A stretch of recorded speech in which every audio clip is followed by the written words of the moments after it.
Hello, ladies and gentlemen. Welcome to another episode of Lucas Tyndale Live. So glad to have you here today. Everybody who's joining us here live, we're excited that you're going to be here with us. And if you're watching this by replay, stay tuned. It's going to be a great show.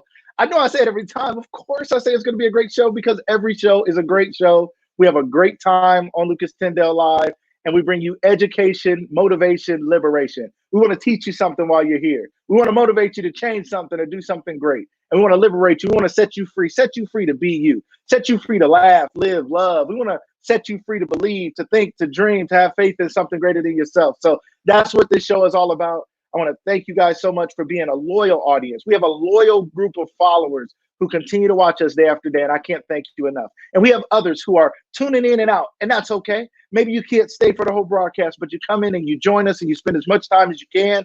We thank you for giving us your time. We appreciate it. We notice you. While I can't see you, I see you. We see you here at Lucas Tyndale Live, and I know the audience continues to enjoy the interaction. So please join in the comments, join in the discussion. When you type in your comments, other people can join in with your comments and questions. You guys are building a community together.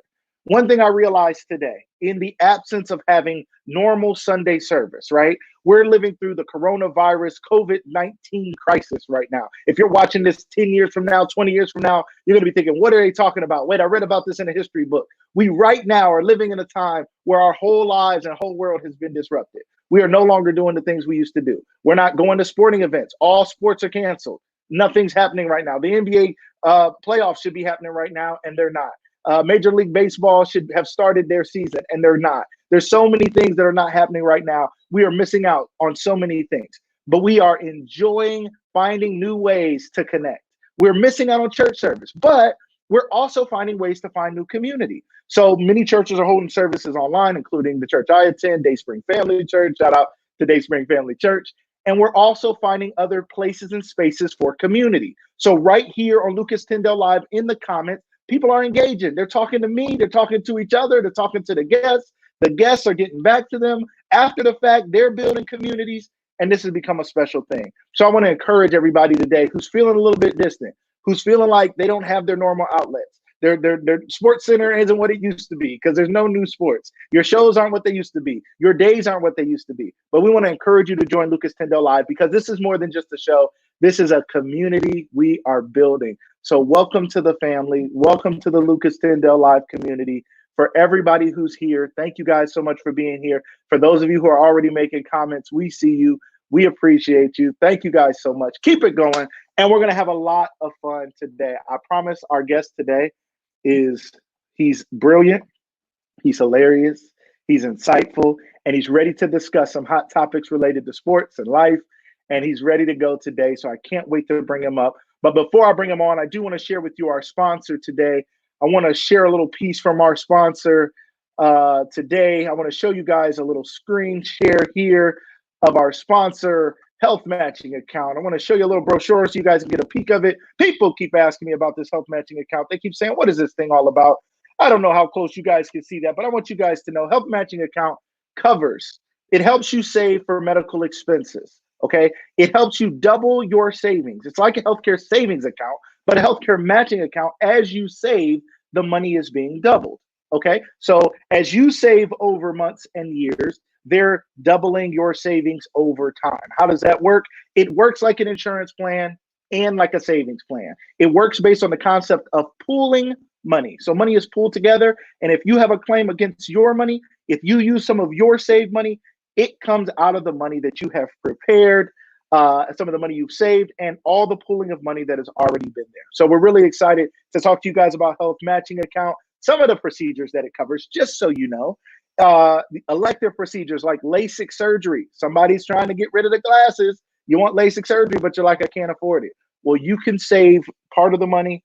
Health Matching Account will match that and help you have that money. Ambulance service, chiropractic, counseling for marriage, debt, personal, all kinds of counseling services. It'll help you with the dentist, the orthodontist. Maybe you or your children are looking to get braces in the future. It'll help you cover that. Hearing aids, hospitals, hospital equipment, medical and dental laboratory costs, optician, optometrist, so many other things are covered under the Health Matching Account. Please, everybody, ladies and gentlemen, make sure you check out that health matching account at HMA Enroll to Save. Let me throw that on the screen for you. HMA Enroll to Save is where you want to go to find out more about the health matching account, our wonderful sponsor. We're really excited. Check that out and reach out to me if you want more information about the health matching account. So thank you guys so much for that. And now I see there's a lot of people who've joined us, so I don't want to delay this any further. I want to bring onto the stage, bring into the broadcast, a great friend of mine, a wonderful person, somebody who's going to give you guys some great insight today into sports and into so many other things. He's known to everyone around as Mr. GBush. GBush, my man, welcome to the show. Salute, my G, man. Hey, man, it's a blessing to be on, man. It's a blessing, man. I was just sitting there thinking, man, I was watching you the last couple of weeks. Man, your progression is crazy right now, man. When I listen to you as a person who's in radio, I want to let everybody out there know, like, what he's doing is amazing. This guy is coming on here delivering excellent content. He's giving you, the way you're able to move and direct and get gassed, and you got a top-notch show, man. It's just, you got a blessing, man. You doing your thing, man. And I want to let everybody know, this ain't easy. This ain't easy. He's doing his thing right now.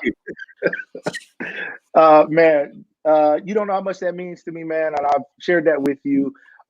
You guys, GBush reached out to me sometime, I just started this show in the last 2 or 3 weeks, and he reached out to me and told me how proud he was.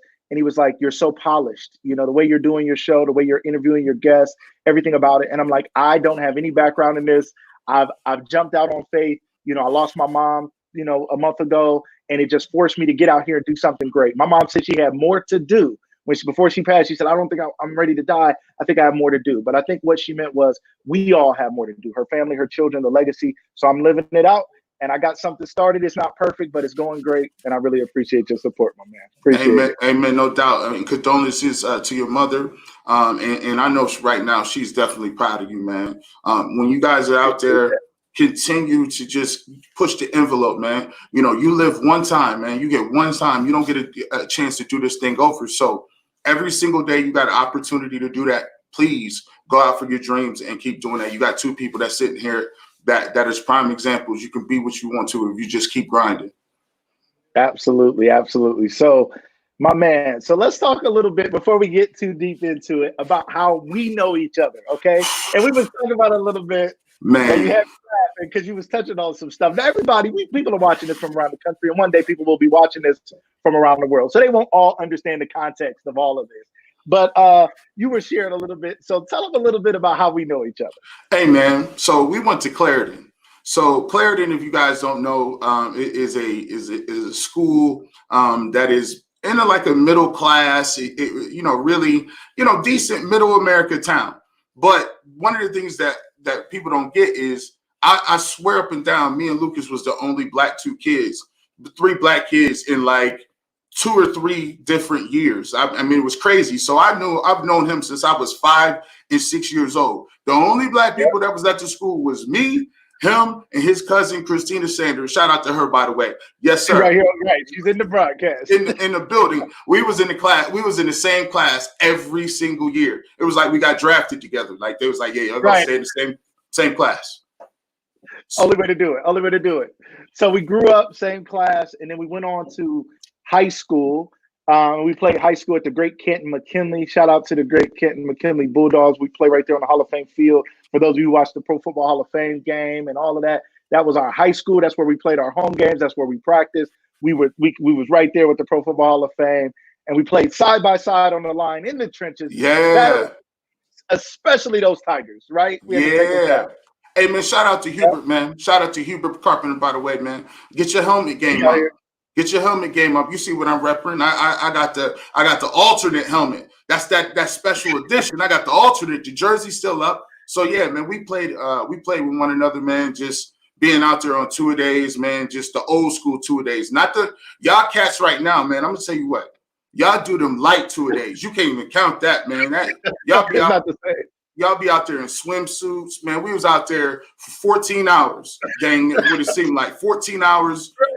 full padded, no helmets off. Right. Gassers. Don't even take it off. Just eat your lunch. Put your pads on. Coach McD had boys out there, gassers, no helmets off. I'm right. like, man, this is crazy, man. It's the only time in my life I've ever regretted having a visor. I had a visor and couldn't breathe. You're gonna run with that visor on. I'm like, dang, I tripped. I can't even breathe out here, man. Oh, those were the days, man. It was so much fun, man. And shout out to all the young people who are athletes, right? And right now things are disrupted because of the coronavirus. And, you know, we had our winter sports got to finish their season. Our spring sports got canceled. Some of the winter sports maybe didn't even get to finish. It's been a tough time. So talk to us as the sports fans about your thoughts on what's going on with the coronavirus and how people are dealing with the lack of having sports in their life. You know, one of the most difficult things right now is just being able to come up with content. And one of the things I always tell people right now, you're going to find out who really loves sports on the radio and television, because you got to have a passion and you got to be creative to come up with topics, because we don't got nothing to talk about. It's just a situation where there's nothing on TV and there's no get back date. There's no date where they're going to say, okay, you guys are done till May. Come on back. We can do some finals or whatever. It's just dry out here, man. It's so dry. But I think now what this does in the game is, you know, so many times that, you know, we become jaded. Like, you know, when LeBron was here, we had the Cavs, and, you know, so many times people would say, you know what? We don't even care. It's just all about the finals and the Warriors. Regular season don't count. I guarantee there is nobody out here right now that would say regular season don't count. I would go watch third graders play on the playground right now if they was decent enough. If they could hit enough layups, I would watch that. So I'm watching. So now, you know, I'm anxiously waiting to see what's going to happen. Get back. You know, every day it keeps going a little further. You know, the draft just happened, and I'm like, man, I think the Browns going to have a bounce back year. But hopefully we even get the guys back on the field. Hopefully we get them back so we can do that, man. Okay. So I want to go there, but first I want to shout out some of the people who are shouting out some love for you. We got our brother here, Rashad Polk, is in the house. He's excited for the show. He said, let's go. We have our friend San, who's in the house. She will be on the show this Tuesday. San is going to break down the difference between marijuana and hemp. She's going to talk about some of the legislation, some of the rules, some of the reasons for prohibition against these things, which is also something we know that's impacting a lot of athletes where they're being drug tested and things are going on, but things are starting to change. We're going to learn a little bit about that. JJ Lilly, thank you so much for being here, being such a loyal fan, loyal follower. We appreciate you. My beautiful wife, Corinne Marie Tyndale. Honey, welcome to the show, sweetie. Thank you so much for your support. I love you. Couldn't do it without you. Thank you so much. Shout out to my wife. She's also out here making masks with matching hair wraps, GBush. Wow. Listen, it's all about that entrepreneur spirit right now. Right now, if you ain't got it, you out of here. Shout out to her. Yeah, she's doing it. I'm proud of her. Tyler Thatcher, my man. Happy Sunday. Glad to have you here, my friend. Always a loyal fan. Cillian Doyle, what's cracking, bro? I think he meant to say, what's cracking, bro? We got Rob Thompson, sexy Rob. This is going to be fun. You got that right. We're going to have fun today. It's going down. Keisha Warren, our girl. Layman, Keisha. Stand up. Layman, Polar Bears. Old Layman. Not the new one, the old joint. Yes, the old joint. Smell like old basement upstairs, right? It was all bad, but it's all good, you know? We survived. As we said, Huber's in the house. We appreciate you for being here. He's a big sports fan. He's a pastor, but he'll argue with you. He don't play, right? He'd be like, what they preaching earlier? And then he'd go in on you on some sports. You don't play. He catch you slipping. He sneak his comments in at like 11:30. You don't be half awoke. You like, what Huber doing on here? I thought he had a sermon up. No, he talk about Master McKinley. Right. He going in on you. We got Paul Humphreys, another great Bulldog here. Yes. So glad to have you here. Thank you for joining. Him and his family. Thank you guys. Long time Bulldogs. We appreciate it. We got Floyd Jones in the house. Glad to have you here. What up, Floyd? Thanks for being here, broadcast. Shout out to Tamika Stewart. Welcome to the broadcast. Another loyal follower. Salute, Always McKinley. here to support. McKinley in the building. What's up? We also have, where'd I go? Oh, Melita in the house. Melita Polk, the wonderful, beautiful wife of Mr. Rashad Polk. We're glad to have her here in the house, and everybody else who's here. Everybody, please feel free to join into the comments. The comments is where the community is happening. That's where the action is at. That's where the fun is. So please feel free to join. Also, make sure you guys are following my man G Bush. His Twitter handle is up here. His Instagram. Follow him at GBush91 _ barbershop on Instagram and at GBush91 on Twitter. Make sure you guys are following him so you guys can stay up to date on everything going on in sports and he can break it down for you. So let's talk NFL draft. Okay. Yes, we just had the NFL draft. Everybody was at home.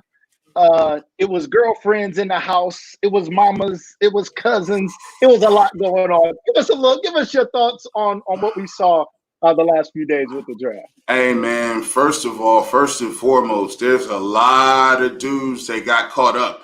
Being at home, we saw a lot of situations with a lot of girlfriends. We found out this way, man. Listen, if you don't got no paperwork, you don't count right now. Listen, right. If you ain't got the paperwork, they mom will get you up out of here. Hold on, you've been sitting here for about 3 to 5 seconds. There's a protocol now. It's established. Right.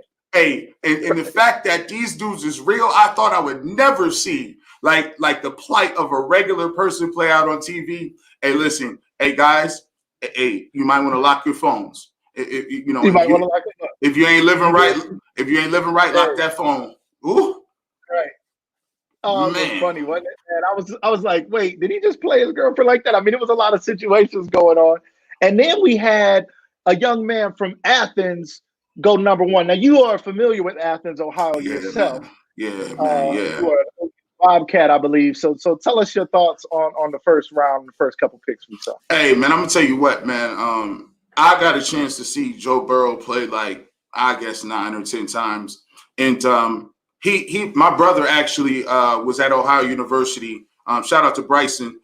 He was at Ohio University, and Joe Burrow's dad or father is the defensive coordinator at OU. So when we were down there, like all the news in Athens, you got one outlet, like we in the middle of nowhere. All we care about nowhere. So we would see this kid, Joe Burrow, who was like killing it. He ended up being Mr. Football, going to Athens High School. So when he went to Ohio State, I think he just got into a position where it was a logjam at the time. I mean, you had those quarterbacks, JT Barrett come through. You had, Cardell Jones, and there's so many people that came through. And at the time, it was ironic that, he was going to be one of the dudes that was going to be starting for Ohio State and have a chance to play. It didn't work out. Justin Fields transferred from Georgia, and the rest is history. But when you look at Joe Burrow, I'm going to tell you what, I was like, oh, this dude's nice. Oh, he's special. I mean, when you go up against 10, 11, 12 ranked teams in a year, put them types of numbers up that we've never seen before, I was just kind of disappointed because now, in the division, AFC North, you're looking at 3 solid quarterbacks. Lamar Jackson's that deal.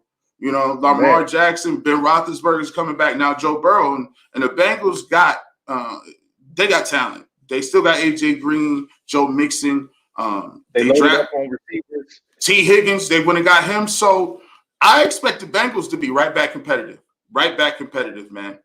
Shout out to him and shout out to the platforms that he's doing, man. Like what he was saying about at his Heisman conversation, he wasn't lying. In Athens County, I know for a fact, it's one of the southeastern Ohio. My roommate at the time was from, shout out to JT, by the way.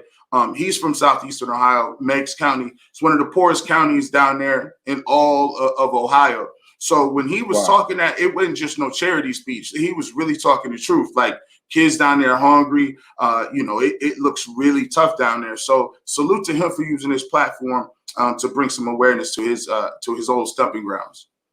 Absolutely. That was big. Now, one of our brothers just jumped on. I got to pause and shout him out. Our brother Antonio Hall. What up, Big Tom? Man, this dude was one of the biggest. These two dudes right here, G. Bush, Antonio Hall, was 2 of the biggest, fastest, most light on your feet dudes you ever. They could be on Dancing with the Stars for real. Like these dudes was moving, and they was big dudes, man. It was big dudes. Shout out to Antonio Hall in the house. Shout out. I got so many stories about Tone, man. People don't even understand. Like Tone was in the choir, and they had this offshoot of the choir called Singers. And it was where you would just do, dancing and musicals and different numbers. And so back in the day, we in high school, I'm like, man, I got to get my name up out here in these streets. I need to be marketable. And I was like, so all them girls is dancing over there? Oh, yeah, I'm in. Tone pulled me in. Listen, we used to run around with tuxedos on, looking like creepers, just uncomfortable gear during the middle of the day. I kept my tuxedo on. I'm like, I'm gonna keep this on. I'm gonna rock this. I ain't going nowhere with this. Be different. I'm out here. I'm different, bro. Shout out to him. He recruited me and Herschel. I think Worm was even in this joint. Shout out to Lamont Singleton, by the way. But yeah, man. Definitely, man. Man, we got people are excited. Tina Marie, Miss Martina Keys, welcome to the show. She all here having a good time. What up? People who remember those days. It's a real joy to talk about this stuff and reminisce a little bit. So thank you guys so much for the love. We appreciate everybody who joined the broadcast tonight. Thank you guys for being a part of Lucas Tyndale Live. I want to offer you guys an opportunity to become a part of our inner circle. I would appreciate you guys joining us and being a part of the movement. We're going to be sending out special information to this group. And I'm looking at doing some giveaways as well to this group. So you want to join the Lucas Live Inner Circle by texting Lucas Live to 31996. Text Lucas Live to 31996. It'll send you a confirmation text message, let you know you've joined the Inner Circle. And I promise you want to get into this. There's a lot of cool things we're going to be doing. We did a game night. We've done 2 game nights, which were so much fun. Our game nights have gotten so many views on YouTube. People are loving it. And it was so fun in the moment, live, doing trivia and other things. And we're going to be doing some with some polling where you're going to have an opportunity to answer the questions on a polling app. And then those results are going to be sent to me immediately, and I'll be able to share the results.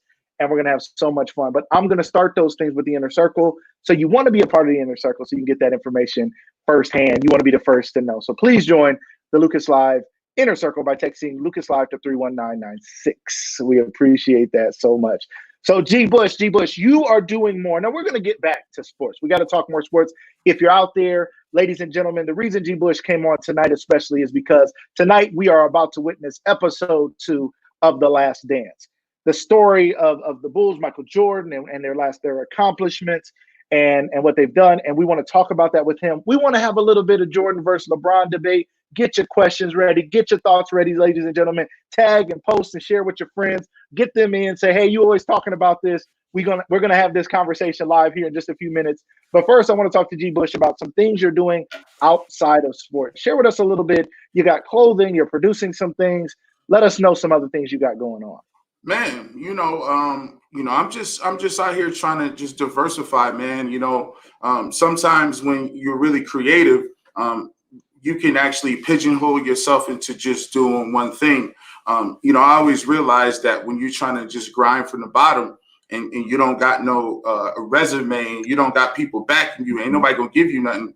I just realized that you had to do more than one thing. So when I first started about 10 years ago and went to broadcasting school, I first got my first job at 92 through the Fan. I'm still there today. But I started off, just simply answering phones, right? And just, screening calls and doing stuff. And then I eventually worked my way up to being a producer. But it came a point in time where I just said, it's about time for me to get into what I want to do. And that's to be, in front of the camera, and that's to be able to produce content. To do that, I had to generate some level of interest. So one of the ways that I went through about doing that was, creating the logo, copywriting the logo, and just trying to come up with different concepts and ideas of how to market myself and to invest in myself. So, the logo you see right here, the brand, the clothing I'm wearing right now, that all started from an idea of just saying, all right, well, who is GBush? It's always better to come out with something that people can identify with. So the logo and the barbershop, all of that was sort of a brain trust as far as how to get this thing off the ground. So from there, people were just so receptive to it. You know, people would walk by and they would just look at the logo and be like, "What? Hey, what is that?" And I'm saying, "Well, you know, it's the barbershop. Check it out. You know, I got a radio show, and go ahead, check it out." So that really morphed into the clothing line. And then, you know, currently, even more than sports, right now, once you get into something and you get your lane and you get kind of comfortable and you're like, okay, I got the format down on this, it became that I needed to do something else. So I was only on 1 day a week, right? I was only on 1 day a week, and I even started off at like 2 hours. Eventually, I got so much feedback and positive feedback from the fans in the community that put me on 4 hours. So I said, all right, wow, 4 hours, the whole day Saturday. That's big. I was like, oh, I'll take that. I will take that. Then that moved to becoming the pregame host for the Cleveland Browns, and so I worked my way into all those different things. And what I realized was you have to be able to generate interest because you're only on once or twice a week. And in my mind, I thought about it like, ain't no big deal. To be truthful, Martin came on 1 time a week. 1 day a week. Right. 1 time. All you need to prove yourself and to come up, you better put everything you got into that 1 hour. So from there, that's pretty much how I did the sports thing. And then as we'll talk about it later on, this is how I transitioned into doing music stuff and talking about content on YouTube and that stuff too. Love it. Everybody check him out, the Barbershop YouTube channel at youtube.com/GBush9501. Make sure you guys are checking him out. Follow and subscribe to people on YouTube, ladies and gentlemen. Myself, G Bush, other people you know. You watch YouTube, but you don't know how much it means to us when you subscribe to our channels. When you subscribe and you hit that bell and you hit tell me when every piece of content comes out, that means everything to us, right? That's what we're looking for. We need the subscribers. And when you subscribe, when you watch shows like this, when you watch what G Bush is putting out, it tells YouTube, it tells Facebook, it tells these other platforms that what we're doing is worthwhile. And then it starts showing it to other people. And that allows us to build our following. It allows us to build our reach and our impact. So G Bush, I want you to talk us through some things here. I'm going to show a clip of a little bit of your clothing here. Let's share it with the audience here. You walk us through what we're looking at here.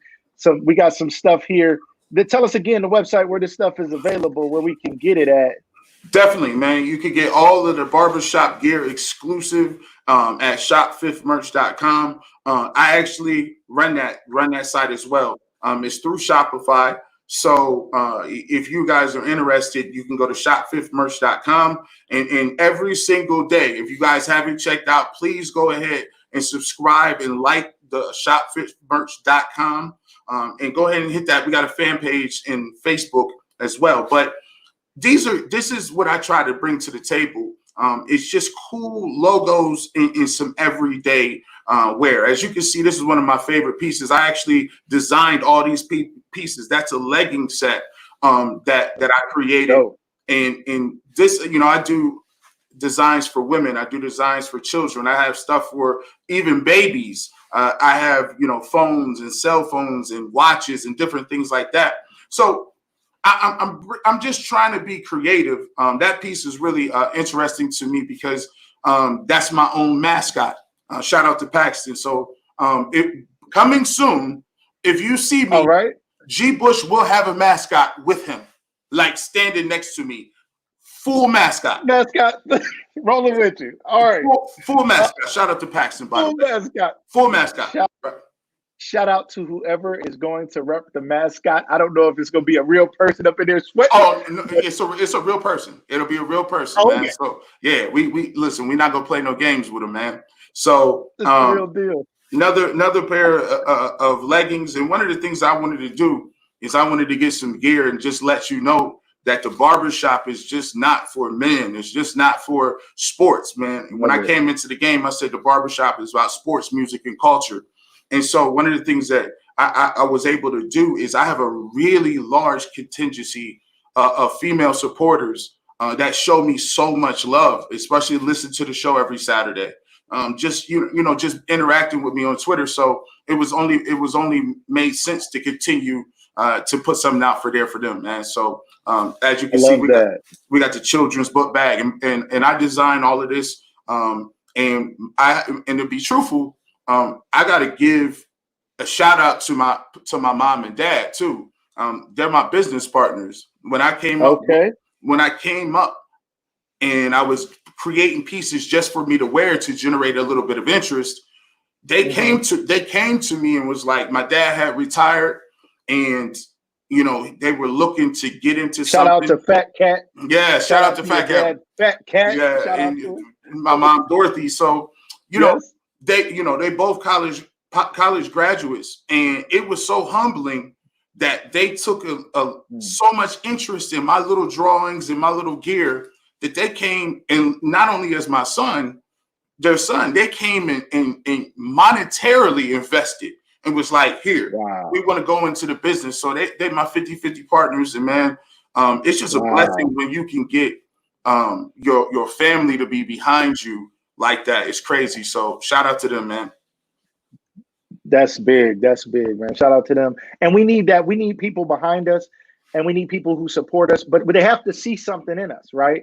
So we had to be showing them that we had some potential, because parents, they're not willing to throw their retirement, throw their money at us if we're not showing them that we're serious about it. If we haven't proven consistency over time in the other things that we're interested in, people will invest in you, be it family members or outsiders or angel investors, whoever it may be. If they see you're consistent, if they see you have a great product or service, people will do it, but you got to show them first. So shout out even to the people who are supporting Lucas Tyndale Live, for our sponsor, and for others who are interested in sponsoring Lucas Tyndale Live. Make sure you reach out to me if you want to get a commercial in here, if you want to do some other things.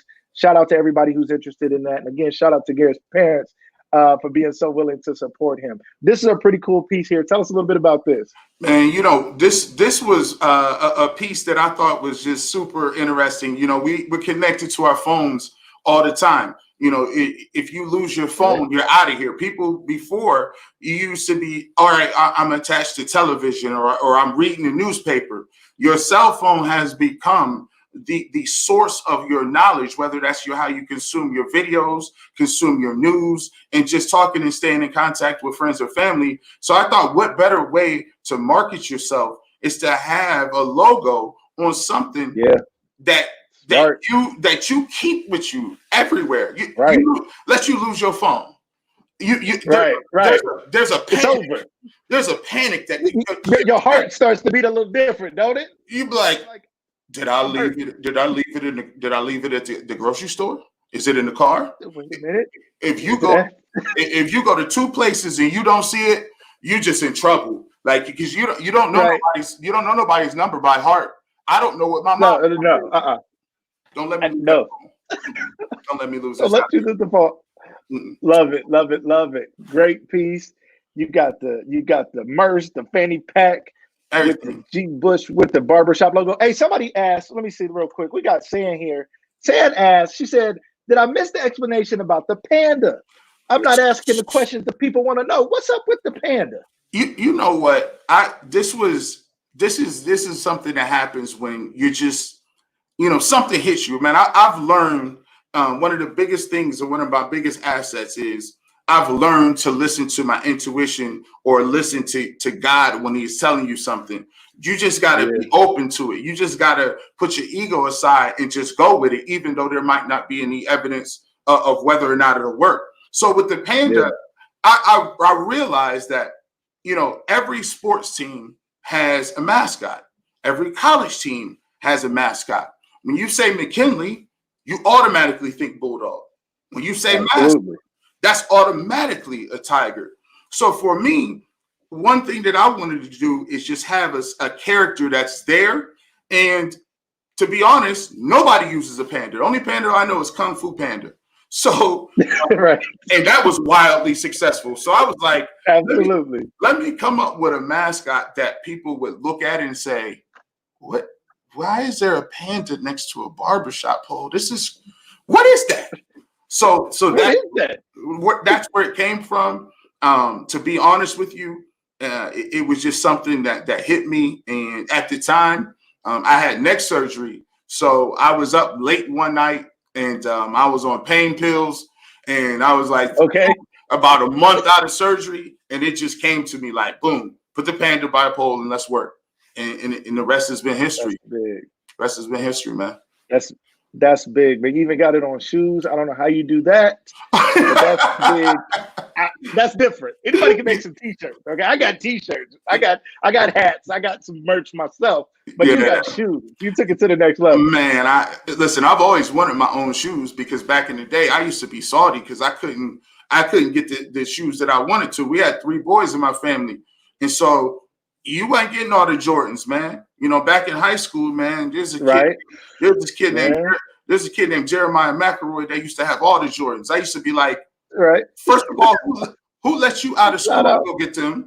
And how dare you come back to school with them color, with them on? If the 2 colors get released, he got the black ones and the blue ones on. Now that's taking stunting to a whole new level. And I'm just sitting here like, so what? Next week I'm gonna just, you know what? I'm gonna just clean my shoes up though. They're gonna be cleaner than yours. Right. Come on, man. So if I had opportunity, I had to put it on the kicks, man. I had to. Love it. Love it. Love it. Love it. So we'll click through a couple more of these. I just want people to see what you have to offer. And then I want to show them a little piece here that you've been working on of something that's coming out soon. We got, I just want to shout out to Martina Keys, Tina Marie. She said, Mr. Bush. She said, I called him Fat Cat. Mr. Bush. That's right, Mr. Bush. She said, put some respect on his name. Shout out to Mr. Bush. Mr. Fat Cat. Him and my dad known each other their whole lives as well. I said to my dad the other day, I said, Dad, you remember Garrett? You remember what he said? Yeah, man, Fat Cat's son. I said, yeah, Dad, he's gonna be on the show. So shout out to him. Steve Beatty said he's about to come out with a panda chef. Nah, Steve, you can't steal it. Nah.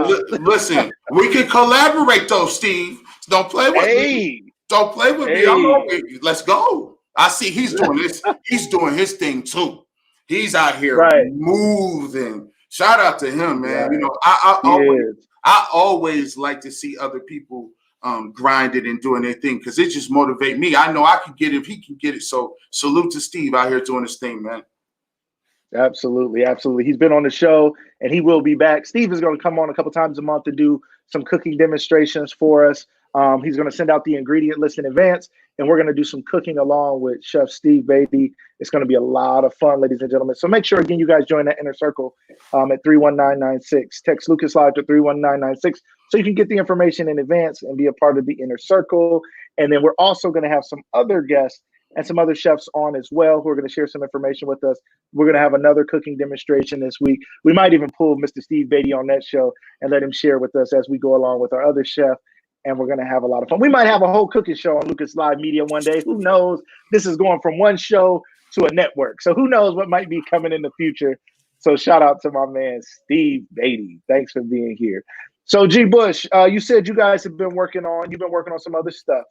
And there's another piece that we want to share with the audience today. Some stuff that you guys, you've been working with a friend. Why don't you shout out, we had this gentleman on our show, Mr. Rashad Park. Why don't you share with us a little bit about some of the things you and Rashad have been working on? Man, I consider him like my brother, man. You know, when I got married, he was in a wedding.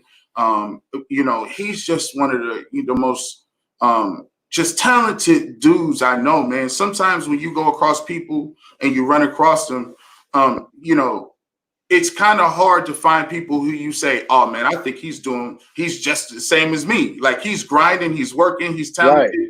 And then when I met him and when I saw what his work was and what it has transpired into, I was just like, this is ridiculous, man. Like he had just gotten so much better at his craft. And he's been working with me.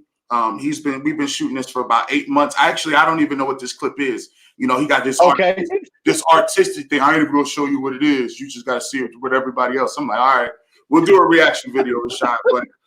But yeah, we've been working on this for about 8 months, man, and it should be coming out. We should be able to drop the first real episode on May 1st, and then we'll be working together to do our new TV show or web-based show called The Top 5, which is an all-music show. So I'm actually interested to see what the heck this is too. We'll see what's going on. All right, let's go. Let's check it out. Shout out to Rashad Park. Let's check out this preview, ladies and gentlemen. You're seeing it released here live on Lucas Tyndale Live. First time preview. Check this out. You got to go with your plan, and you got to be willing to go with no parachute.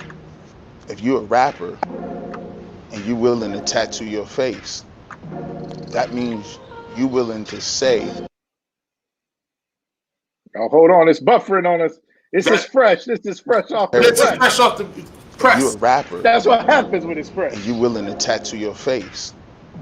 That means you're willing to say. Oh, it's coming. It's slowing down on us. We're going to see if we can let that buffer a little bit. But check this out, man. So tell us a little bit, just what is this going to be? Like, what is the Barbershop Presents? What is this again? So this is just an intimate look at the day in the life of what I've been doing for my whole life. So it details my story coming from McKinley, going to college. It details all of those different things.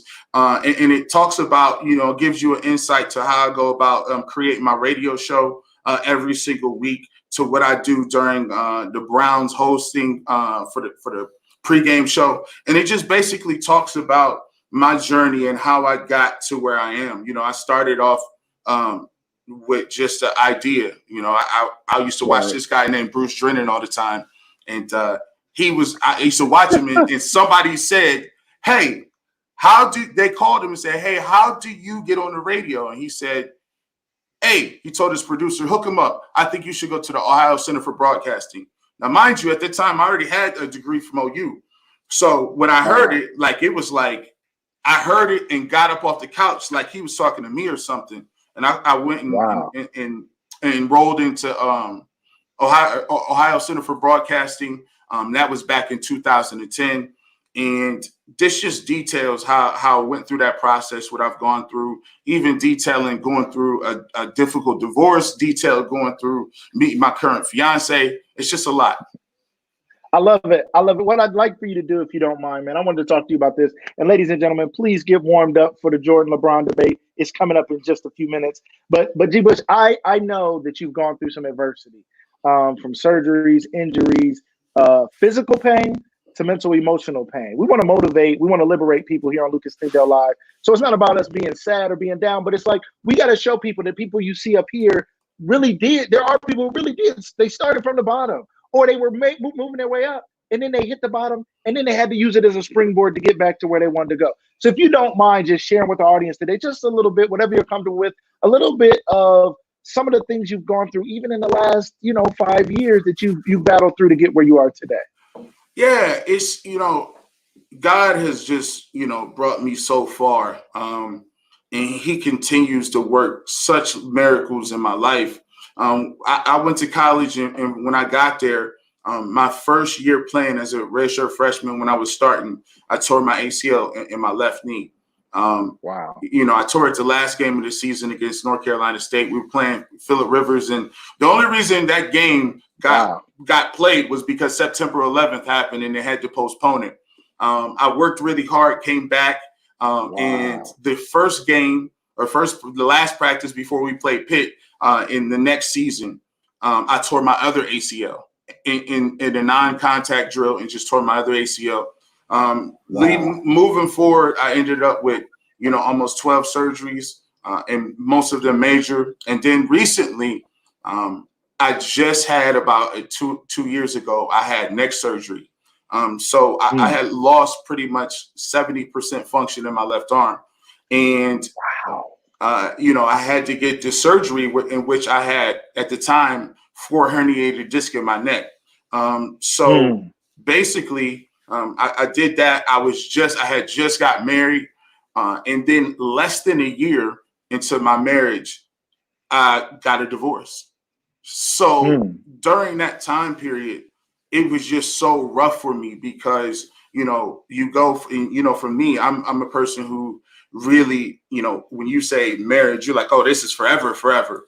And so when that happened, and then going through the situation with my neck, it was just so crazy. Subsequently, I've had about 3 or 4 more neck surgeries. And currently, I still have 3 herniated discs in my neck as we speak that are not operable. yeah, they're not operable. You can't operate on them. But the great thing about it is though, I don't feel anything, and I want to let you. I want to let that sink in for y'all. The doctor showed me the MRI and said, "Man, your spinal cord is wrapped around 3 or 4 herniated discs, and this is not operable because the chance of paralysis is too high." So, the day that my boss said, "Hey, do you want to be on the Browns pregame show?" I said, "Sure." But in my heart, I didn't even know if I could actually do it, because at that time, I couldn't even sit up and put my head up for more than 5 to 10 minutes at a time. But God told me really, like, silently, and he said, "Tell him you'll do it."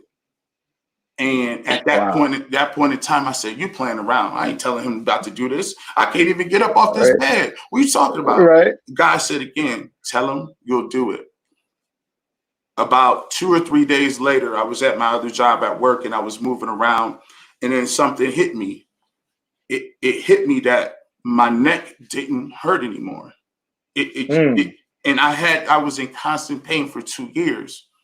And from that point on, I haven't had any issues with that. I haven't had anything. And it just goes to show you that if you persevere, you keep going, and you don't stop, and you keep going, and no matter what happens. And at that time period, I was going through that and a divorce at the same time. But he kept me through all of that. And now I'm on the other end. I'm on the other end of it. And it's just, sometimes I can't even really put it into words, but so he's blessed me through all that. That's huge. That's huge. The audience is inspired. That's what we're about here at Lucas Tyndale Live: education, motivation, liberation. I hope somebody was motivated to keep pushing for their dreams in spite of what's going on or what's going wrong. Right now, we're living through a time where so much is going wrong. Many people are displaced from their jobs. They're not sure how they're going to pay for their next mortgage or rent payment. There's some relief coming from the government, but not enough, not fast enough. There's some states in the nation where unemployment hasn't even started yet. Even here in Ohio, there are people who are gig workers who are promised to have some money and they're not getting it yet. People are going through a lot. Are you going to persevere? Are you still going to chase your dream? Are you going to use this quarantine and allow it to breed something great in you? Somebody's going to cover their heads up and lay under the covers and not want to face the day. And somebody else is going to get up there each day and keep pushing, keep pressing, keep dreaming, keep trusting God. And they're going to reach some amazing heights. And we're going to see it come out of this time. So that's what I'm going through right now. GBush has been through that in his life. And we're excited to share a little bit about that today. Thank you so much for sharing. Now we're going to go back. We're going to try this video. Let's see what we can do. See if we got this thing up and running. Now, he makes super HD videos, right? Rashad only makes the highest level HD videos possible. So, that could cause some issues. They got 25K. You can't be shooting everything in 25K, Rashad. Come on, man. 25K can't play across the internet. All right, let's check out a piece of this. Let's see where we can get with this and show this to our audience today. You guys check this out. To go with your plan, and you got to be willing to go with no parachute. If you're a rapper and you're willing to tattoo your face, that means you're willing to say that I'm so married to this thing, I'm willing to be about it so much that I'm gonna take measures to maim myself, to disfigure myself, so that I don't even have an opportunity to have a plan B. If good people had the same amount of faith as bad people, you'd have tenfold, because when you got it, when you was a good individual with character, you'd be able to sustain, you'd be able to build. The reality of the situation is there's a lot of people that are willing to do a lot of stuff that you ain't willing to do.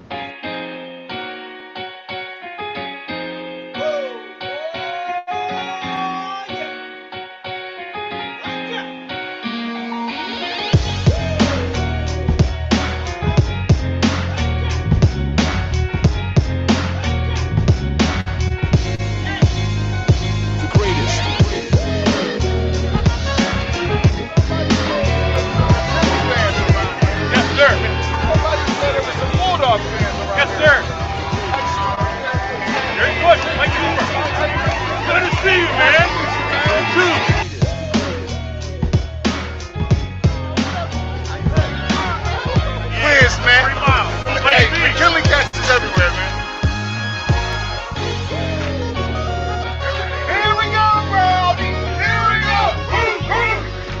people around me started getting anxious. Even though I graduated with a 3.8 GPA, graduated with honors, got awards for the most intern hours, got awards for outstanding broadcasting, got so many awards. I got a broadcasting award for the scholarship in as little as a month. The same people that told me, man, like, I'm so proud of you, man. Like, you grinding, you killing the game. In less than a month, they had so little faith that I would get a job. They just said, yo, bro, Walmart's hiring. And I said,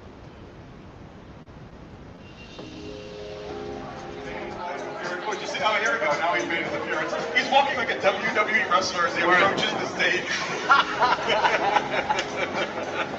We see you, GBush. We like this. If people who do bad can go out and do whatever they want, and I can't believe God that I can get a job, why do we go to church in vain then? And I just remember walking off. I knew that I learned a valuable lesson. Nobody's going to want it more than you do. Do you think today, Kenny, your first instincts about today's game? I smell a winner. I don't know why. David Njoku off the IR, activated, ready to go for the Cleveland Browns today. All pro or no? Man, I'm in a charitable mood. I'm gonna say all pro. I know what Gary's gonna say. Dingy. I know. Come on, say it, Gary. Dingy. Come on and say it in front of all these people. Go ahead and do it. Come on. Oh man. Oh no. You're cold. Your heart's as cold as sandwich meat. You're awful. It's a holiday season, Garrett. You are terrible. His game is cold. He ain't played since it's been hot outside. You think he about to just come out here and get your money off? No, you're not about to come out here and get your money off David Njoku. Is it Carlson he's going to play? Princeton. Yeah. He went to Dartmouth. Carlson will get more snaps than Njoku. Oh, get out of here. Who's that Darren Felskin in Houston? Ain't nothing wrong with a 9 to 5. Nothing wrong with that. It'll get a job. You have to live a nice life and you can do it. But for those that want to say that I want to put myself out here and I want to do something special, it takes an obsession.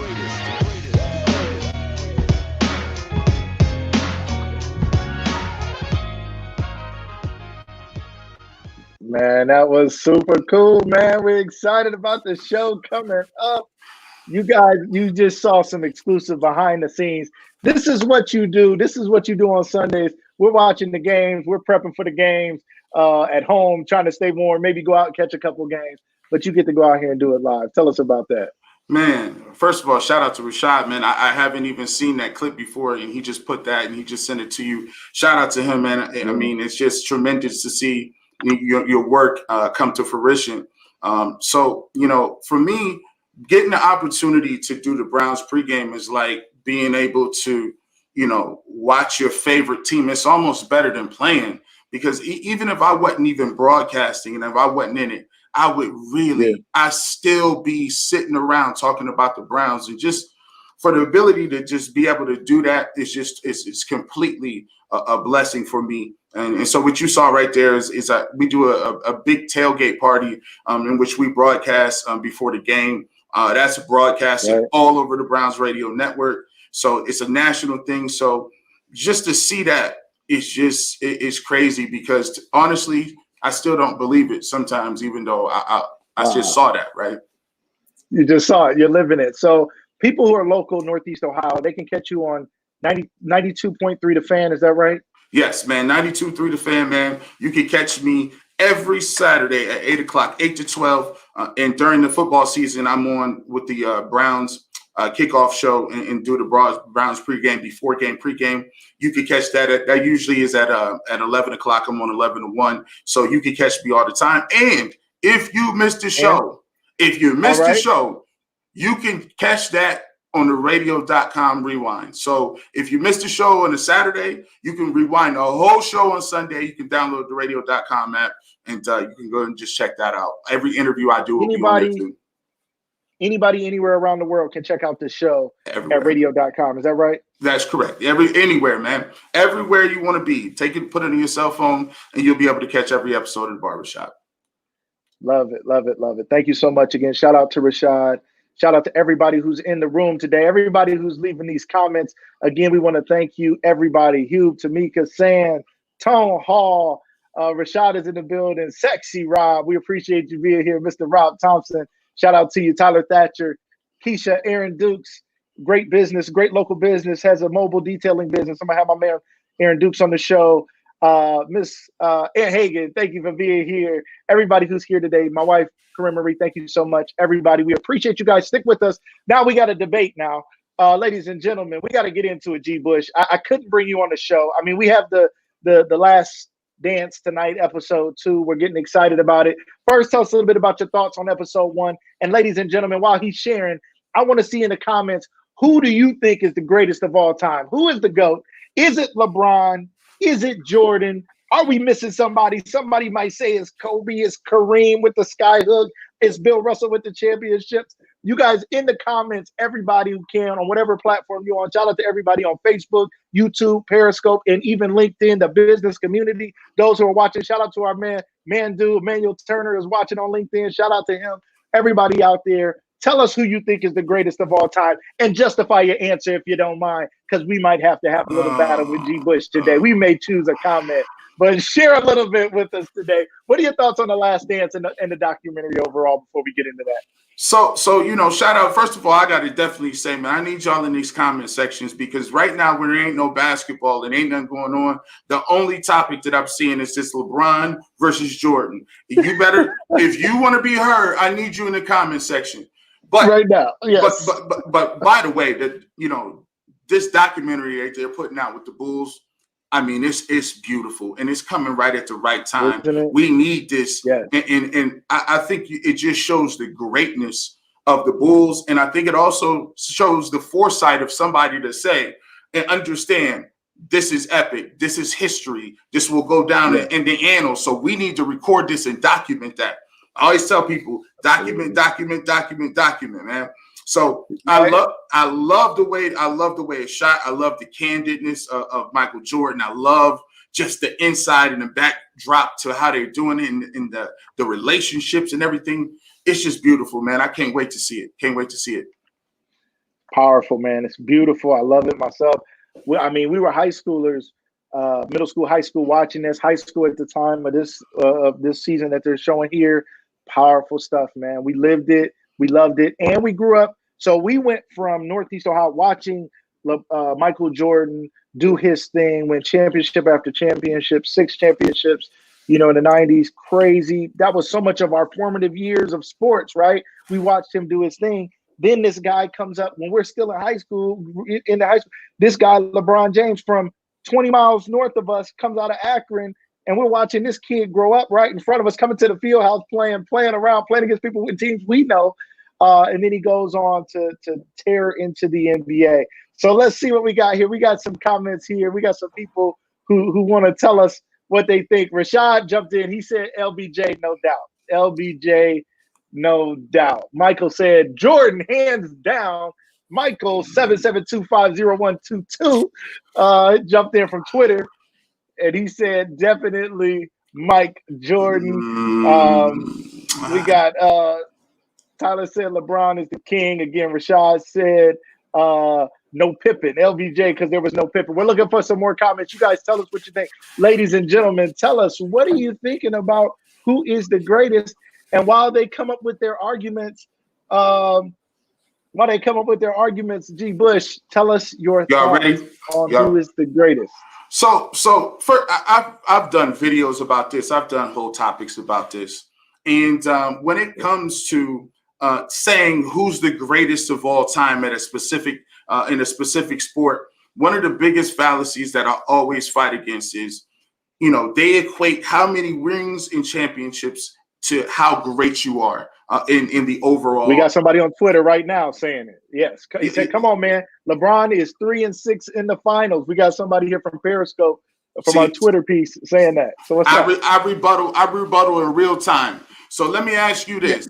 Just because Michael Jordan, his first NBA championship is 90-91, right? That's a fact. But does it make it any difference whether you lose in the finals or you lose in the first round or don't make the playoffs? if you look at it, Michael Jordan came into the league 84. You got to look about how many years he didn't even make it to the finals. If you don't win, you don't win. So for 7 years, Michael Jordan didn't win any championships. But you're not counting that as an L. Them as L's. Would I rather lose in a championship or the first round? I'm going to lose in the championship. You want to lose in the championship or not make the playoffs? I'm going to take losing in the championship. So when you talk about rings and when you talk about how important they are, you have to realize this is a team sport. This is, you can't equate accolades to who is the best skill for skill, pound for pound of all time. So if you look at it, Michael Jordan is arguably the most iconic. He gave so much to the game and he transcended the game. One of the first people to ever do that. But if you want to look at it for skill, physical ability, anybody that's playing basketball has to understand that is not in the same league. LeBron James is the most physically gifted basketball player ever. It's not debatable. It's not debatable. He is 6'9". He is 270 pounds, and he jumps higher than Jordan. He's faster than Jordan. He's more physical than Jordan. That's not knocking Mike. That's not Mike. Got it. But when you talk about being able to do multiple things, and when you want to say he's doing it in the crunch time, one of the things people always go against LeBron is, you know what? Well, he don't win championships. But if you want to look at what he does in the postseason, taken away from what his team contributes to a championship, you have to look at this. He's number one in playoff scoring all time. Woo. He's number three all time in assists in the playoffs. And he's a small forward, and he's number 6 all time in rebounds. That's crunch time.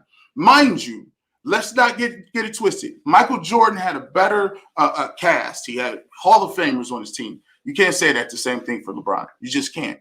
And when you look at this debate, the numbers are the same. The numbers are comparable. What really gets people is it from 86 to about 91, Jordan scored at a level and played at a level nobody has really seen. But when we talk the totality of it, and we take it the totality of it, LeBron's giving you triple-double type numbers, 27, 8, and type 8. Numbers. Every people. Okay, we got some arguments here. Okay, so Michael said again. He said, Bush, Mike was not satisfied with losing. Period. His organization was tanking. They were tanking, and then he said he built his team. I'm assuming he's talking about LeBron. So on one hand, he's saying Mike wasn't satisfied with losing while his organization was tanking, and LeBron, however he wanted to win, he just went about the business of building a team. What do you have to say about that? Once again, I rebuttal in real time. That's a good shot, bro. That was valiant. But let me ask you this question: what made a kid that basically came from his hometown, and played for his hometown team? What makes a guy leave twice? And that's called not being content with losing. He was so not content with losing. He was like, you know what? I got to go. I'm going to go to Miami and I'm going to win. I don't care about at what levels I'm going to do it. And then when he came back to Cleveland and won and saw that he didn't have the supporting talent or the supporting cast, Kyrie left. He was like, y'all not going to use this against me. I'm about to leave again. So if you guys want to say that rings are the end all be all, you have to realize you can't knock LeBron for chasing him. Why would you can't knock a man for chasing him when you're giving Michael Jordan the holy grail? Come on, right? Come on now. I need some more people. Right. I need some more people. These arguments got to get tougher. They got to get tougher. There's a lot of basketball players out there. We got Blee on LinkedIn. I got to check my LinkedIn from my phone. He said MJ23. He said didn't walk out on his team. Stuck with the Bulls, even though Detroit Pistons gave them their best and continued to beat them. He said things got tough and he finally beat Detroit and the ring started to roll in without leaving the Bulls. Blee, our man Blee Toe, Shout out to him on LinkedIn. Thank you for being there. Again, thank you guys on all the platforms, wherever you're at. You're on Twitter, watching on Periscope. You're on Facebook. You're at Lucas Live Media on Facebook. You're on YouTube, wherever you're at. Thank you for being here. Thank you for joining the discussion. Let's go get in on it. Bleeto said Michael Jordan never had to leave his team. He battled through the tough Detroit Pistons all those years, kept banging the gavel, kept hitting the hammer until he broke through. But LeBron left. Tell us about it. He said he never gave up on his teammates. Once again, let's go ahead and rebuttal and debunk that. At the end of the day, which is worse? We've learned a lot from watching this last dance on TV. One of the things that Michael Jordan didn't do is he never stood up for nobody.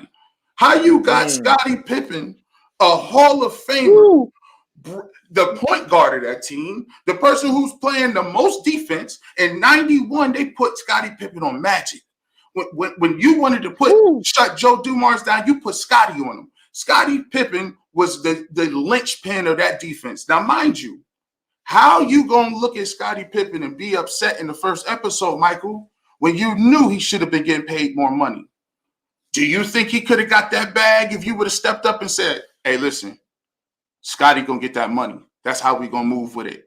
I need Scottie to get that money. Instead of him saying, well, you know what? I didn't like that Scottie left the team in the middle of the season because I was here playing. Bro, you was getting $33 million a year. 33. Now, if you want to say LeBron left his teammates and quit, but LeBron always got people a bag. Tristan Thompson got $85 million because of LeBron. J.R. Smith got $40 million because of LeBron. He got Anthony Davis up out of the Pelicans and got him another bag. If you talk about leaving the squad, loyalty, come on, man. This is what we're talking about. Right. That's what we're talking about. All right. Hugh said Detroit got old. Who MJ beat in their prime, 0-6 against Bird. So break that down. I mean, and again, I think GBush, I think you're saying this. I certainly want to say this. And I haven't given my official opinion on this yet, but I have all the love in the world for Michael Jordan. I'm telling you, two people, if people want to know, like, when I was a kid, like, who was I looking up to? Because when I was a teenager, my father was in prison. When I'm looking around trying to see who to look up to, I, like a lot of young people, was looking out on the TV trying to find somebody to look up to. Two people I looked up to, and there's a dichotomy in this, was Michael Jordan and Tupac. I had a Michael Jordan poster next to my bed. I had a Tupac poster at the top of the stairs. My room was in the basement in the projects, and I had a Tupac poster right when you open the door to come down the steps. Somebody who was fearless and lived out his dreams and was fearlessly him. And then Michael Jordan took on the world, and I had so much joy watching Michael Jordan play. I'm not saying, nor GBush saying, we're here to poo-poo what Michael Jordan has done, right? We're not here to say Michael Jordan wasn't just a trendsetter, a transcendent player. But there's an argument for who's the greatest. We got to pick one here, right? We got to pick one here. Hugh said he got old. So he was saying that Jordan wasn't beating Hall of Famers, really. I mean, he did. Obviously, we know on the Utah Jazz, he did beat some Hall of Famers. But talk to us about the road to championships that LeBron took versus Jordan, and help us weigh that out as we try to figure out who was the greatest. Yeah, and I'm going to just really quickly piggyback what you just said. As far as the cultural relevance of Michael Jordan, there will never be another athlete who has more cultural impact on sports than Michael Jordan. At the time, the NBA was playing in tape delays in the NBA Finals. They weren't even showing the game live. The shoe culture, he's the father of the shoe culture. All the top name people that got big money endorsements, Tiger Woods, LeBron James, Kobe Bryant, those guys it would not be possible if it wasn't for Michael Jordan. With that being said, when you talk about cultural impact and you're talking about physical ability, that are two different things. You can't have them say, well, I think he was more important, so therefore he's the greatest of all time. When you look at it, Hubert's point and what he's saying is, he played against a Pistons team that was on the downside after 2 championships, winning back-to-back. Larry Bird at the time was having back problems. Isaiah Thomas actually ended up retiring just a few years later. Magic Johnson got HIV. He was out of the game, so to speak. You got people like he played the Utah Jazz. Now, Stockton Malone, great tag team, great tandem. He played against Barkley, but it was just Barkley. Mm-hmm. I mean, who's your second best player? Right. Dan Marley. You know, so Marley. what were we saying? You got the Supersonics, and Sean Kemp was the man, but 2 years later he played for the Cavs and it had already fell off. Right. Gary Payton is a great defensive player, but he's not going to hit you for 40.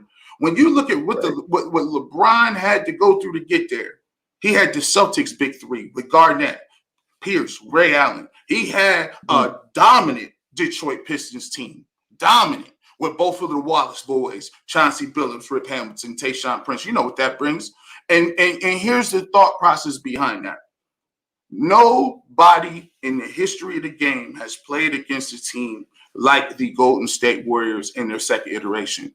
When you got Kevin Durant, Klay Thompson, Steph Curry, Draymond Green, that is the best team of all time, not debating, not possible.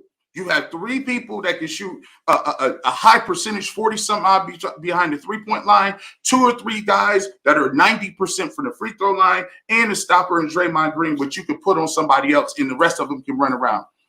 LeBron played that team with some JV players. He played them with you, me, the cafeteria lady, and 3 other deacons at the church. And he was putting 50 on these dudes in the playoffs, in the finals. Don't tell me that the deacon, you say they had 3 deacons. They had the cafeteria lady. He had Tristan, I don't know which hand to shoot with Thompson. He had players Booby Gibson. He had Deli. It was better on VH1. It was better on They Love It Hip Hop show than it was on the court, right? Mozgov and Deli and Tiana Taylor's husband. I ain't even gonna call him like that's Tiana Taylor's husband at this point. He had these boys out here and he was putting 40. He averaged one series when Kyrie wasn't there. He led every statistical category: minutes, rebounds, points, assists, block shots, field goal percentage. It's not debatable. It's not debatable from a talent standpoint. It's just not. It's not. It's not. All right, we got Gabe Polk. He said, so I guess Kyrie is garbage and Kev Love from 3 was trash. So, okay. So we just threw out some names of some players that were not so good. He's saying, wait, LeBron won in Cleveland. He had Kyrie and Kevin Love. That's Scotty and Rodman, I guess is what he's saying. Help us out with that, G. Bush. Maybe you're wrong. Shout out to Gabe, man. I love that. I like how he broke it down that Kevin Love was from 3, was from trash. Who picks out a single attribute? That's just like saying, so what you saying, Shaq wasn't tall? Like why are you pulling out one attribute? Kevin Love wasn't guard nobody. Draymond Green was giving him buckets. And Kyrie Irving, to be honest with you, he hit the biggest shot in franchise history. But let's not act like he wasn't there a whole finals. Let's not act like he wasn't injured. Let's not act like that he had one of the best finals I've ever seen when him and LeBron had a 40-point game apiece facing elimination. I love that. That's great. But let's keep it a buck. If you're trying to compare Kyrie Irving to Scottie Pippen or Dennis Rodman, I mean, these are 2 people that are the best players at their position of all time. No, I'm sorry. No one's saying that the Kyrie is garbage, but I think it's disingenuous to make it seem like LeBron wasn't that dude. And by the way, the last year LeBron went to the finals, guess who he had on his team? They had Jay Crowder, Isaiah Thomas, old D Wade. They all left. D Rose, all of them go. Channing Frye, Richard Jefferson, Shumpert. You stop me when you see somebody that was just killing the game. Larry Nance Jr. Are you serious? Come on, man. And he still went to the finals with that team. He went to the finals with that team. All right, we got somebody in the house that loves to debate sports. I'm so glad he joined the show. We've been looking for this man to join the show, Mr. Jeremiah McElroy. He said, let's talk about the Dallas finals. Let's talk about a superstar averaging 4 points in the 4th quarter. What's up, G. Bush? He ain't lying. Let's go. Yeah, listen, I'll give him credit. Listen, what about the Dallas finals? That's great. That's one game. That's one game. You Dallas finals, you didn't do nothing. Don't nobody bring up all them games in 85. What was Jordan doing in 85, 86, 87, 88, 89? And let's keep it a buck. He won and then retired, right? Why don't anybody count that as an L? Like, why don't people count that as saying, all right, you retired, you came back, granted, but you retired, so I want to play some baseball, man. Like, y'all have unfair standards against LeBron compared to Jordan. If Jordan don't have a good game, it's, well, listen, that's Mike, so how many times he got to hit for 50? LeBron has consistently performed. And when we talking about playoff statistics, and when it counts in crunch time, playoff games, he's in the top 10 in every statistical category. Points first, third in assists. The only people above assists is Stockton and Magic Johnson. He's sixth in rebounding. He's not Shaq. He's not Tim Duncan. He's not KG. He's not Karl Malone. He's not Charles Barkley. This is a guy who plays point guard and is a pass first guy. He's sixth all time. I'm just saying. All right, he's back. He said, not a game, it's the finals when Jordan lost. He never was the reason. He never sat back and pouted. Let's talk about the Boston series when he quit. Did he quit, GBush? What happened? What's going on? Shout out to Jeremiah McElroy. In game 6 in Boston, people always bring that back and say he quit. He quit on his squad. That man had like 18 rebounds in that game. Like, to say that you're quitting, it's easy to say you quit when you got Mo Williams and Delonte West as your second and third best player, playing against KG, Paul Pierce, and Ray Allen. It's just so easy to say that. And then when you want to say, I look at it like this, and when you say quitting, right? Here's my thing. If you watch the last stand, one of the things that Michael Jordan said before that season in 98 was, well, if Phil Jackson ain't coming back, I ain't coming back. I ain't coming back. I don't understand how that is not quitting. That's like me saying, I'm at the radio station. If my program director is out of here, I quit too. Everybody else that you work with is like, why would you do that dumb stuff? Just keep doing your show, right? You Michael Jordan, right? Ask yourself this. You Mike, you got the best team in the world. If you say, all right, sorry, Phil, it's a shame you got to go, but I still got me, Scotty, Rodman, and all of them, and I said that I'm staying, they stand. Why? Where was that at? You can't do that? That's not something you could do. Not to mention, he quit twice. He quit during the middle of 95 in the middle of the championship run. And he's like, I'm bored. I want to do something else. If LeBron said today, you know what, I'm leaving the Lakers for 2.5 years because I want to play tight end for the LA Rams, y'all would kill him. You would be like, what? LeBron gave up on the Lakers and Anthony Davis to play football. Mike did it. It was cool. All good. Understandable. We got Emmanuel Turner. We're going to keep this conversation going for a few more minutes. Thank you guys who are sticking with us. We like to keep Lucas Tyndale live to around an hour, but we've had some interesting guests, and sometimes the conversation goes a little longer. So you are now in the after show. So welcome to the after show. Thank you guys for sticking with us. Those who just jumped into the after show, after party, welcome for joining the conversation. We're excited to have you here. Everybody here on Facebook, at Lucas Live Media on Facebook, LinkedIn, YouTube, Periscope, aka the Twitter piece. We thank you guys for being here. We thank you for your discussion. We love to have this debate and this discussion tonight. We got to get ready. I know people is getting they food ready. They tucking the kids to bed. They kissing their wife and their girlfriend like, hey, I'm about to be locked in. And some of their wives, girlfriends, and kids is getting ready with them because they're about to sit down and enjoy episode 2 tonight. I know I am. So shout out to everybody who's enjoying this. We got Emmanuel Turner here on LinkedIn. He said, who did more organizing things off the court to galvanize their team?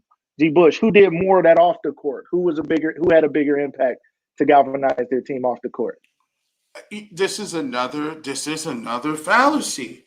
Like, we're talking about LeBron. When you talk about the collection of people that he had, LeBron has bought in guys that was disenfranchised. J.R. Smith and Shumpert was almost out of the league. He brings them in, they good. He turns a guy like Deli and Mozgov into household names. And this is another thing that really gets me. It's this thing. It's like either you're damned if you do, you're damned if you don't. They get on LeBron because he makes the correct basketball play and passes the ball to open people. The only difference is if his dudes don't hit the shot, it look a little different. Case in point, Steve Kerr. Jordan passes the ball to him. He knocks down that jumper. That ends the Jazz series. John Paxson against Phoenix. He swings it to him. He hits that shot.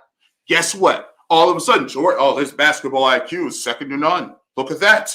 He makes the right basketball play every time. Listen, but LeBron do it. Kyle Korver missed a shot. Oh, man, he's scared, bro. You know what I'm saying? LeBron, he's trying to shy away from that, man. He don't want to take the big shot. You got to use an objective standard as to how you looking at it. And as far as I'm concerned, if you say who was doing more off the court galvanizing, go back to the tape. Let me go back to the show. We all watching it. In the first beginning parts, Jordan got there in 85 and said, I was a loner. I went to the hotel room and I stayed by myself. I'm a loner. I don't even do that. If you look at it, when it came to if he was bringing everybody together, he sure wasn't bringing Scottie Pippen together when it came to get that check, right? You know what I'm saying? Right. If he was a voice of reason, Dennis Rodman, we will see, was running the streets doing whatever he wanted. Jordan is a pragmatist. You know what he does? Right. He likes you if you can play, if you can hit the shot. You didn't see him berating the guys. You didn't see that clip of him in practice tearing into guys. So what is all this? What is all this kumbaya that Jordan was doing? I'm confused with that. Like, where are you getting this from? Like, everybody knows Jordan has been a hard-nosed competitor, and he has the same mentality as Kobe. If you messing up, you coming out. And by the way, people claim that LeBron made his team. I think Jordan made his team too. Yeah. I think I think Mandu is with you on that. He said LeBron did more to galvanize his team off the court. Again, I want to shout out everybody who's still here in the after show, after party, in the comments, still battling, still sharing. Y'all keep coming, keep sharing your comments, keep telling us what you think. We want to hear from you. I got to shout out Jeremiah one more time here. He said LeBron is the best talent ever. Jordan is the best player ever. GBush, do you disagree? You know what, Jeremiah? I'm gonna give you that. I like Dumont's conversations like that. I like Gray's. I don't have a problem with people saying if you feel like Jordan is the best player ever, that's fine. But you also have to take in consideration that if you're going to use certain criteria to do that, you got to then justify why is Bill Russell not the greatest player? Because he got more rings than everybody, right? Why is Kareem? Why at one point in time, Kareem was looked at the best player and he had the most points. If Stockton got the most assists, how is it that like he's not viewed as the greatest player? So if you're going to use these criteria, you got to realize there's gray areas in it. It can't just be championships. It can't just be skill. It can't just be cultural impact. There has to be something where you can just look at it and say, I'm looking at that person over there and I'm looking at that person over there. Who's better? Who you taking? And for me, physically, I'm going to take LeBron because physically, he's the best player. Some could argue this point too. If Jordan was a score-first person and he scores first and he's, third in all-time points, LeBron is going to be the all-time leading scorer and his best attribute is passing. What does that say? What does that say? That he's a better passer. That's his best attribute, but yet he's still going to end up with the most points of all time. That's ridiculous. That shows that you all around. It's just you're dominant. Now, if you say Jordan Jeremiah is the best player ever, I have no problem with that. You could debate a couple of names, but what I'm saying is physically, LeBron is beating the brakes off Jordan. He's posting him. He's mirroring him. He's dunking on him. He's 6'9", 250. Jordan's running around here at 215. Do you know it? Listen, You know what 280 look like? You know what 270 look like in 3 to 4 more inches? Come on, man. All that little fadeaway stuff and all that, that's cool. But ain't nobody stepping in front of LeBron moving down that key like that. I'm sorry. I'm not saying Mike ain't gonna get his, but right. Come on, man. I love it. I love it. I love it. Shout out to Timothy Grover, to everybody out here listening.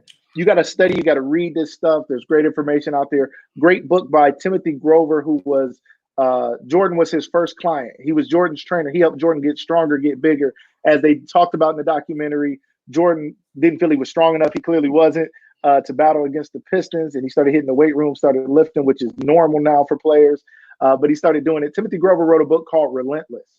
And he chronicles different players that he worked with over the years, LeBron, D. Wade, but mostly Michael Jordan. And he talked about Michael Jordan's mentality being like nothing he ever saw before. And he named some other players like Kobe and some others who had it. And he did compare him to LeBron. And he said maybe LeBron didn't have that cleaner. He called it a cleaner, somebody who was just relentless, just going to tear your heart out at the end kind of mentality, but he still was a champion. Great book. Check out the book Relentless by Timothy Grover. If you're not a reader, but you can listen, check it out on Audible. The book is available. It's amazing, amazing book. So make sure you guys check it out. I want to thank everybody for the continued conversation.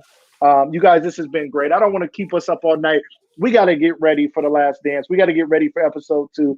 Shout out again to Jeremiah. Thank you so much for joining the show. We're excited to have you. You're somebody who we wanted in on the debate. Hugh, Tyler, Mandu again, just to be clear, GBush, Mandu was on your side. He agreed LeBron had the greatest impact in galvanizing his team. Shout out to Shout out Mandu. to Tamika Stewart. Lame. Yeah, Mandu, that's our dude. Yes. Saxy, Rob, Gabe, thanks for being here. Rashad, love you, man. Thank you for being on the show. Michael, who was here on Periscope, Michael 77250122. Check him out on Twitter and Periscope. He was in on the conversation, debating. We thank you. Spin in you again from Twitter. Shout out Tina Marie, Miss Martina Keys, Venus. Thank you for being here, Miss Venus. Antonio Hall, that's his mother. Shout out to Antonio. Everybody else, Keisha Warren, everybody who joined the show today.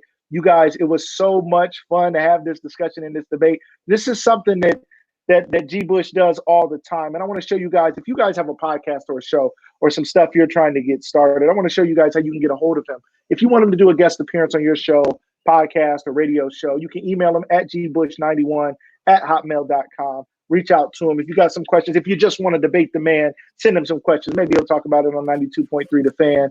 Make sure you check that out also so that you can see it at Radio 1 on the app, anywhere around the world if you want to listen to his show. Make sure you guys are doing that.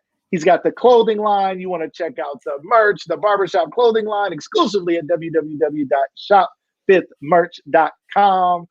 Just make sure we shouting out this man and supporting his movement. GBush, you got something to end with to leave our audience with? Yeah, man. First of all, once again, I want to just salute you for, doing what you're doing out here, just giving an opportunity to have a voice for entrepreneurs, anybody that's just, whether you do podcasts, whether you're a writer, whether you just a motivational speaker. This is a great platform for anybody. And I want to just, shout out to the fact that you do such a tremendous job in doing that. And then definitely, second of all, I'm going to shout out my fiance, Rosie. Hey, I don't know if you're listening. I listen, it's 12 hours different. So what's going on? How you doing? And then just at the end, and just at the end, man, I just want to tell people, keep grinding, keep grinding. It sometimes, your blessing going to be 3 to 4 people ago. If I would have, sometimes your blessing could be 3 relationships old. So sometimes I look back and there's a lot of people that wasn't in my life that ain't here right now. But if I would have gave up on my dream, if I would have gave up on what I'm doing, some people, you would never be where you at right now. So if you got some people or you got some people in your life that ain't there, that ain't motivating you, that ain't uplifting you, that ain't encouraging you. That could go for anything. And don't gotta just be significant others. If you don't got them type people in your life, you're not gonna prosper. You got to get certain people up off your books, and your blessing could be 10 years in the making. But guess what? You'll get it. You'll get it. So that's all I got, man. Love it, love it, love it. Rosie is here. She's in the house. She wants you to know she's here with love in her eyes, love in her heart. Jeremiah said he wants to come and debate in person. GBush, hey, if you and Jeremiah, you come on the show, my man. We can do it right here. You know, it's hard to get in person right now. You know, it's hard to get in person because you might get the Rona, right? Yeah, but I can't see you. I can bring you on the show. I can bring you two together if you want to have this discussion. We can have that debate anytime, man. We can do it anytime, man. Here on Lucas Tyndale Live, you guys watch out for that. I'll be coordinating with these two brothers, and we're gonna make that happen. The debate show. Let you guys get in on the discussion, get in on the conversation. I'm also working on some technology where I'm going to allow you guys to vote in real time. You guys will be able to cast your votes and share answers to thoughts. We'll break down different pieces: athleticism, greater passer, better at galvanizing the team, all the different pieces we talked about today, and some. And you guys from home are going to be able to vote, and I'll be able to show those live during the debate. So I'm going to work on that piece. I'm going to get these guys together. We're going to make it happen. Then we're going to have Rashad Paul getting footage of it for the documentary and for the series. We're all coming together. It's so much fun. I appreciate everybody. Shout out to Hube as well. Get him in on the debate. Keisha, thank you so much for all the love you're showing on the show. Sexy Rob, we appreciate you. Jeremiah, again, thank you so much for joining us. So glad to have you.